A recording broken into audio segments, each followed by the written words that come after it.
The Astros have a record of 6-4 and have won 5 straight Grapefruit League games this spring. So far so good. Although these are spring training games, of course, so they don't have much value to me. So I don't really care how the Astros perform record wise, but I do like seeing our minor league prospect invitees perform well during this time. But let's recap the Astros spring training campaign to this point. But before we do that, let's dive into an injury update. Justin Verlander threw a 60-pitch bullpen session yesterday and stated that he felt great. He might need a couple of live BP sessions before getting into Grapefruit League games, and that's assuming he has no setback. But overall, the Astros are optimistic that he should be ready for opening day, and if not, best case scenario, he'll be ready for the first full week of the season. But getting into the spring training games, we'll start off with the first one that the Astros played against the Nats towards the end of February or so, the one that I did a reaction video for, which if you guys have not seen that video yet, I'll annotate to it at the end of this video. But regardless, Mauricio Dubon was the candidate that really stood out in this game. He's really stood out this spring overall. Like, he's had a very, very good spring. I mean, Dubon is not really going to be a regular guy per se, but, I mean, he's going to be getting plenty of playing opportunity. And he was basically the unsung hero after serving in the place of injured Jose Altuve, even taking home a Gold Glove that year. But in this game, he went 3 for 3 with 2 RBIs and 2 runs scored, in a game where the Astros had won 7-4. Their next game against the Tigers, unfortunately, was a loss. But of course, probably the one highlight from that game was Spencer Arrighetti, the Astros' top pitching prospect, made his first appearance during that game, and he had a good start, striking out 3 over 2 innings.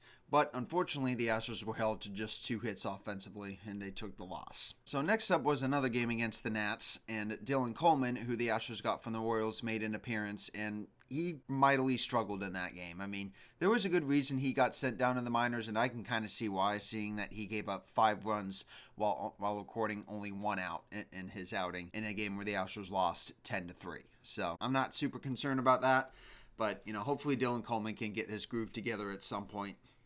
But for the time being, of course, I wouldn't be surprised if he gets sent back down to the minors after the spring training ends. The next game against the Marlins was a win for the Astros, and they were able to get themselves back in the win column with a 6-1 victory over the Marlins. Trey Cabbage, who the Astros got in a trade with the Angels this offseason, got a pair of hits off the bench.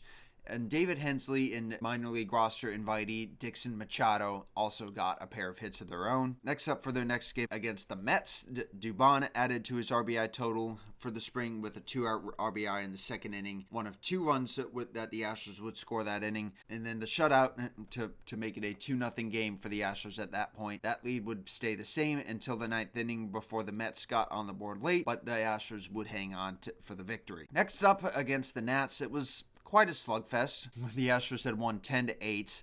Framber Valdez made the start for this game, and he had a bit of an up and down season last year, and it's still kind of going towards the downside because he was tagged for 3 runs over an inning and a third of work. Hunter Brown also made an appearance this game, and he also gave up a run.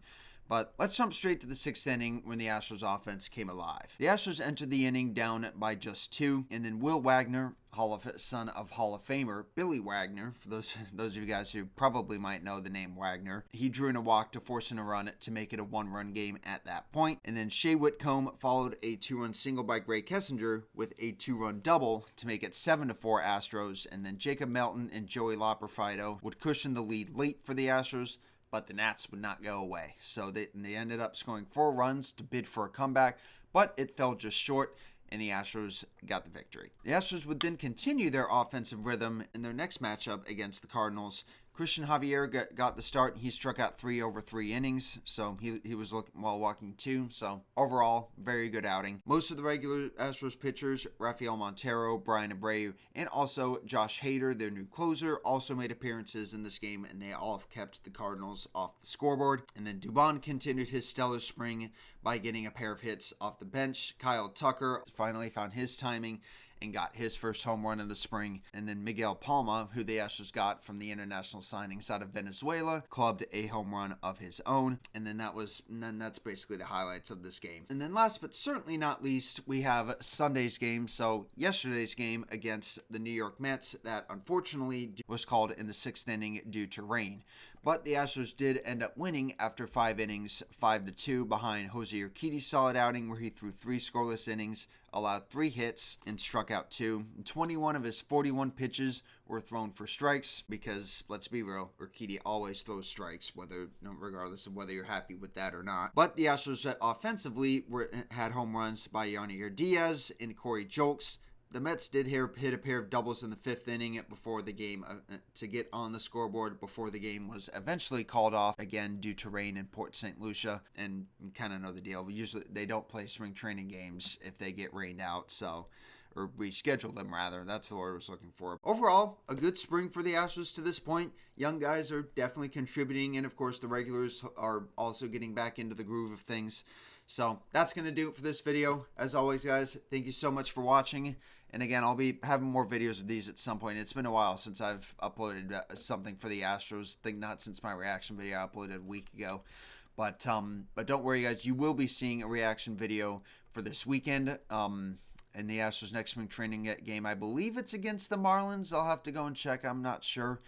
But hopefully nonetheless, hopefully you guys are excited for that one because I can't wait to upload something for you guys. But anyway, that's going to do it for this video, guys. And I'll see you guys in the next one. Go Astros.